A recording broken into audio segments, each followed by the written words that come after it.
This is, I don't know where I'm going to put this at. Hey guys, it's Saturday morning and I don't know where this video's going. Oh man, I left my stuff there, huh? Yeah. Yep. I don't need it, but just want it out of the way. Saturday morning, the women are out there praising, worshiping, fellowshipping. Yeah. So we're here. I was testing this headset thing out. So see that little box? Point at that little box. It separates, so it's a headphone amp, so you can have 4 different headsets. And apparently some podcasters use it, so I kind of feel funny with this big old thing in my head. Whatever. I'm just trying to see, like, what's the difference. My understanding, bro, is the fact that they asked Joe Rogan why he does it, and it made perfect sense. He said because he always has different guests that aren't used to talking on a mic. Right. They tend to like talk away, and then they'll be like this, like they'll start talking. Like, did I get quieter? Yeah, a little bit. Right. So then it reminds them to always stay. I mean, you could get the gaming headset. And then I think other people, they'll use like little what are those little headphones? Lapel mics? No, in their ears. Oh, like a hearing aid type? No, the earbuds. Earbuds. Instead of having these big old headphones. But I just thought that it does help, because a lot of times, man, I'll do videos with Sharon, and then she'll start getting animated, and she'll start talking away from it, and then next thing you know, she's sounding like this, and it's, you know what I mean? And like this, automatically, by being able to hear yourself, you automatically know if you're too far or too close from the microphone. Yeah. So like I can hear myself breathe. I can hear the paper turning. Hopefully you guys can't hear me breathe. Hopefully you are breathing. Right? We're not sponsored by Dutch. Yeah, so we the women, every third week they have a women's lunch brunch, and I bring Sharon, and then I hang out. Sometimes some of the men show up, sometimes they don't. And so Anthony showed up. He brought his wife. So, woo, thank you. So I said, "Oh, perfect," because I just got that little box and whatnot. So I wanted to set it up and try it out, but it wouldn't make no sense to try it out by myself. So you're the guinea pig here, testing it out, and I think it's pretty good. It doesn't bother me. It sounds cool that I can hear everything, and at the same time, I feel like it isolates. I don't know. Maybe I'll like it, maybe I don't. I'll see. That's what my voice sounds like. Yeah. Have you noticed if you get real close, you sound like a radio host? Yo, yo, yo. See? DJ Trejo on the beat. See, right? Yeah. That's how they do it. Have you ever gone to a radio station? The radio DJs are like this. Hey, how you doing? This is KPWX 31.3. And this next SummerSlam is a hit song by Brother Trejo. Yeah, it's pretty cool how it these are studio mics, actually. They're not necessarily podcast mics. I ain't rich like that. No, they're not. Actually, they're not that expensive, but still, I ain't got the money for that. Those ones that they always use, the black, like kind of a black, but isn't the thing usually round? No, these other mics, they're Shure mics. But I had these already, you know. I use these a lot of times when I do the audibles. And how much does this keep out? What does this keep out right here? Like the echo? It keeps out the because if you go see that? Did you hear it? It pops the mic. That's another thing. These aren't that great, because if it was over here, it stops the air from hitting the mic, and then it distorts the mic. But anyways, these are studio mics for recording lyrics. You know, singers or rappers or whatever, but hey, it works. Yeah. You know, Sure. These you'll see. Watch. The moment I show you, you're like, oh yeah, all the podcasters have them. Oh yeah, all the podcasters have them. Yeah. Yeah. Let me see if I can show them. I think, do I got a close up here? Oh no! Wait. Hold on, man. It's nighttime where we're at. Look, I know they can see that. Oh yeah. See, all the podcasters have those. Except here. Except for here. You know why I don't have them? Let me show you the price. Oh, you can't see it. I'll tell you, $399 And that's for the low end one, guys. before tax. Look, because then it goes $589. Yeah. I mean, you can have those if you change your stand. That's just the mic. That is not the whole arm that holds the mic. So I'm guessing you probably need a good $1,000 to get those mics. So I'm good with these. I'm good. You good? I'm good. Sounds good. So, guys, honestly, we are here just hanging out with you guys. I'm not doing this live, but I am going to release this as soon as I stop recording. Don't have anything specific to talk about, but I think we have a lot to talk about. Yeah. You know, number one question, who are you? In case they don't know. I'm Brother Anthony. I'm a member of House Arrest Church. Been here since early 2019, and there's no getting rid of me. I attend with my wife, Rena, and our son Joshua and Jason, and we're trying to get the other kids to come. But, you know, they're older, and, you know, as long as we set that example for our children, you know, I know that God will move and they'll follow suit pretty soon. But other than that, you know, it's a blessing. I know you guys have seen me on this channel before, you know, teaching in place of Pastor David, you know, grooming and learning and training, and it's been a blessing just to be a part of this. Amen. So, before we go into, I'm asking you a couple, just so they get to know you a little bit more. It's not nighttime. I know it looks like it's nighttime outside the windows. See that car passing right there? We are going to be moving pretty soon, and I already picked a room for the podcast room. It's about 4 times the size of this room, so I'm going to design it a little different. It's going to be better because I'm very limited in space here. And obviously, guys, you know that's a green screen, right? These are green screens framed in. And but in the new place, I'm already thinking, I like this feel of downtown Modesto. That is actually, if you stand on the roof of this church, this is the view you'll get. So I wanted to get the actual view. I don't want to get some fake view of some other city or whatever. I wanted downtown Modesto, exactly where we're at. So I literally took up my drone right above the building, facing where you would be facing if we did have a window and if we were on the 3rd floor. And this is exactly what you would see, just to show you the placement of where House of Rest is. And the other building is 2 minutes away from here. It's actually a little closer downtown. See that big tall building? It's actually to the right of that.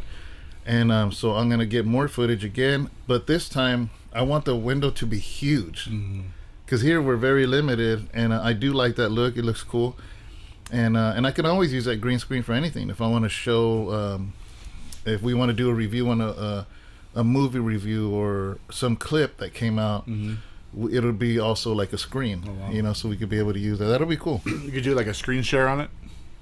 Is that what it is? No. It just lets me. It does. See where it says sources? Yeah. Those are all layers. So if I watch, Switch it up. Let's go to outer space. No, I'm not going to put outer space. But look what happens if I mute this. So I can literally put anything back there. Yeah. I know it looks black to you guys because the green screen is on, but look at this. I have daytime. I do have daytime. Bam. Wow. So let me turn the nighttime back on. So it'll be cool, man. I'm really excited because having 4 times the space of this for a dedicated podcast room is going to be awesome. Not only does it allow for more guests, but just a better background, better feel. It's going to be fun. Yeah. Because not only is it going to be a podcast room, there's going to be a lot of things done for the Bible school out of there. A lot of teachings, a lot of just different, really, really nitty gritty teachings. So that's why I that room has to be like amazing. Yeah. You you know, you don't hear that too often, is I'm going to give you some nitty gritty teaching, deep down, raw, uncut teaching of the word. Yeah. Another thing too, if you notice, if you look, guys, so we have a laptop here, and then I have a big screen. If I look at the big screen, look at me, brother. It looks like I'm looking up, right? Yeah. But if I'm looking at myself on the laptop, does it look like I'm looking into the camera? I do that the same thing at home. Watch. Let me see. You look at the screen. Okay, see, it looks like you're looking up. Look at the laptop. You're looking at the laptop? See, now it looks like you're looking down. I'm looking at the camera. Oh, right there. I see you. So, Anthony, where are you from? Born and raised? I was born in French Camp, California, raised in Stockton, California. French Camp is the outskirts of Stockton. French Camp is the outskirts. I was raised in Stockton most of my youth. Not too proud of that. You know, as if anybody knows Stockton right now, Stockton is... I think everybody knows Stockton. A war zone, basically. But I survived as a child and wasn't very... I mean, the first maybe 9 years of my life were just a blur. Probably the safest I've ever been. When I touched down in my teens, that's when I was influenced by gangs and just influenced by the streets, you know, raised by the streets. And, you know, it just all went downhill from there, you know, from the age of even 13, you know. And when I look back at if I could change anything, you know, we always think that what could we change? Yeah. You know, but when you come to the realization of where you're at today in the Lord, you know, if you're serving God, you know, if any of you guys are serving the Lord, and you look back and, you know, you wouldn't be the person you are today if you didn't go through those things. Yeah. You know, but if one thing could change, you know, I would convince my parents to stay together. I mean, just... Yeah. It was very lonely. What part of town did you grow up in? I grew up on the east side. Because I live in Stockton now. The east side, now, I'm not from Stockton. I live in Stockton for the last few years. But is the east side is over there like Stribley Park? Stribley Park, Okay. Hazleton. Our address was 2263 East Hazleton. So it's like over there Fremont, Stribley Park, or not so much Fremont Street? Fremont is more northeast, Okay. east side. It's So still you're east side, but... So you were south of the freeway. Yeah. Like right on the borderline of South Side and where East Side. This is like Oh, a okay. train tracks that separate us. Yeah. The Stribley Park there's tracks that go right through the street right there. Now where you live at is more central. Yeah, I live very close downtown. So Stribley Park, my brother remembers cruising Stribley on Saturday and Sundays back in the 80s. I remember handball tournaments, a lot of handball tournaments. Yeah. You know, and so that's not too far from Charter Way. No. So Charter Way, guys, is where the cruising, that was the happening place on the weekends. I got to see a little bit of that with my older cousins before they shut it down, and everybody started cruising Pacific after that. And close to the fairgrounds, so like when there was a lowrider car show, that was right there. You know, it seems like, you know how you talk about if you don't know history, you're bound to repeat it. Yeah. You know, it's always something when a community comes together and puts together an establishment, there's always someone who messes it up. Oh, yeah. And then it gets shut down. You know, and we just got to learn. We just got to learn from our mistakes, you know, and be mindful that there's not too many people out there who want good things to happen with their community. Yeah. So did you get incarcerated as a youth or no? I never went to juvenile hall. You know, I went to juvenile hall. Actually, it's right there by the jail in the same street, right? Yeah. Matthews Road. When I was like 10 or 11, my mom had met this guy. We moved to Nevada, and we lived in Nevada for Nevada. Where? Nevada. It was called Mina. is a city called, if you look at the map, there's a city called Hawthorne. We're about 30 miles from Hawthorne. But I remember Hawthorne because we would drive 30 miles to school every morning. Yeah. Is it Nevada up here or Nevada down by Vegas? Nevada up here.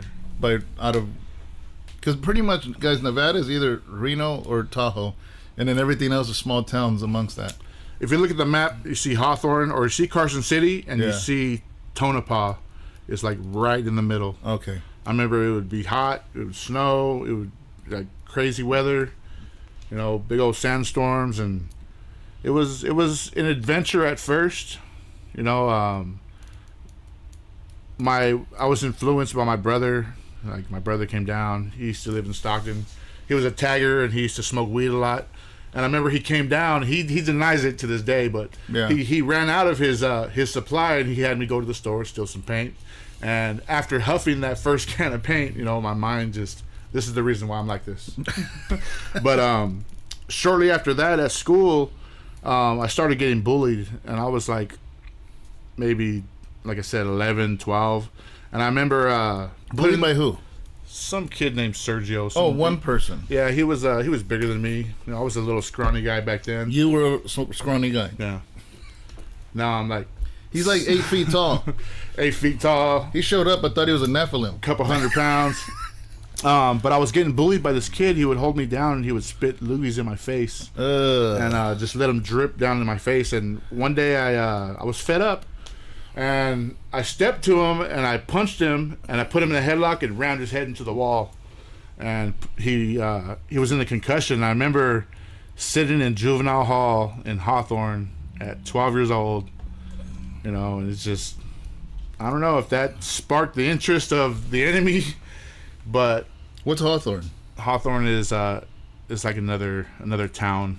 Oh, okay. It's actually an army base there. Yeah. You know, in Nevada they have those from the sky they look like mounds or whatever, but it's actually an army base. Yeah. You know, and we ended up moving back to Stockton about maybe 13 years old. It wasn't really a move, it was more a fight or flight thing. So my mom, she would always get drunk and fight with her boyfriend. And I remember we just took off one night, you know, and we never looked back.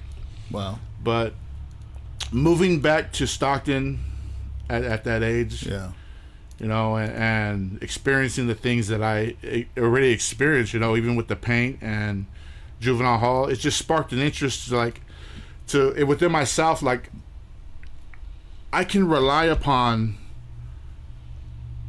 other people than my family. I know my mom wasn't always the best parent. Yeah. You know, she was an alcoholic and she had her own demons to fight. But I found comfort in the streets. I found comfort in the homeboys. I found comfort in living away from home and being away from home, you know, and like so many of our youth, you know, that when you're led the wrong way, they will find their love somewhere else. You know, and this is something that I found. You know, my dad wasn't always there. I'm grateful that my dad's in my life today, but back then he was always, like when we were younger, we used to go visit him at the county jail. Yeah. My mom used to be like, "Oh, your dad's at work," you know, and I always thought my dad was always at work, like, you know. But eventually, as like, man, he works a lot. Yeah, man, you're always there, Dad. When you coming home? But you know, we tend to be loyal to wherever we find comfort. Yeah. You know, and we see that today, even today, with a lot of Christianity, is we only go to where we feel pleased, where if it benefits us, in any type of way, that's what we get drawn to. You know, and I went to juvenile hall a few times during my middle school years and high school year. I didn't touch down in jail till I was 25. Yeah. But, you know, just that influence of the streets, it was crazy.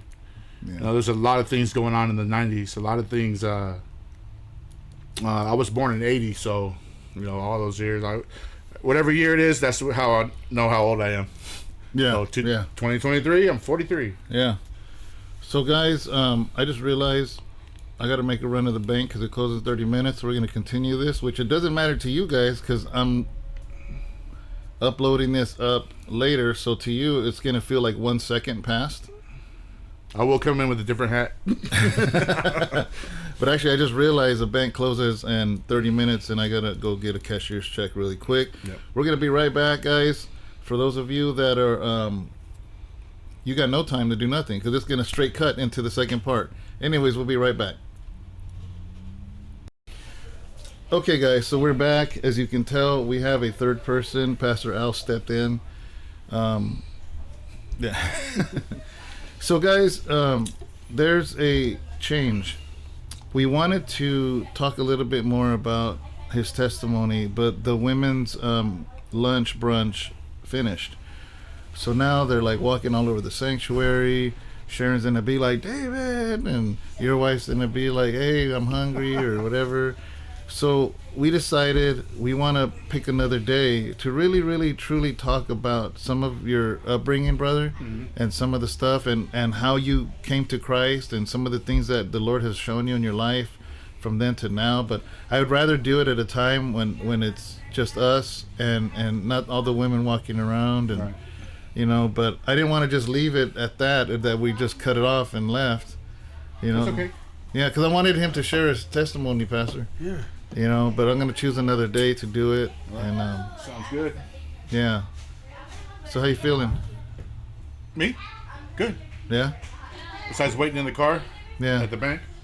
yeah. I had to get that cashier's check, man, and the bank was closing, so there was like 15 people waiting, and so it took a while. Pastor Al, how you doing today? Good. We're doing great. Yeah. We're waiting on you. Yeah. See what's up right there. You know. Yeah, Get ready for tomorrow. that's right. Yeah, getting ready for tomorrow. Tomorrow we're having service. I don't know the title of the sermon yet, but it's gonna be fire in the name of Jesus. That's right. And but yeah, I didn't want to just cut it off and not come back. I'm gonna upload this right now, and but we are going to have an interesting testimony when you're able to share and just kind of talk to you, and because there's a lot of people that are maybe watching that came out of the same life and they ask themselves, how could I change? There's no way I could really change. Yeah, that's the thing about what I love about, you know, serving God is those of us who come out of that lifestyle, you know, there's so much influence that we can have. Yeah, You know, so much. You know, I always said that we have our own circle of influence. yeah, Where we can, you know, reach the people where they're at. yeah, You know, and what better way, you know, than to have somebody that's been in it. yep, yeah.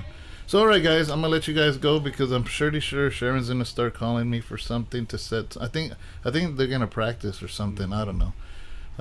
But guys, God bless you guys. Stay in tune, and we're gonna be back soon. It'll be sooner rather than later, and we'll get to talk to Anthony a little bit more. And that's pretty much it. See you guys later. Yeah. All right.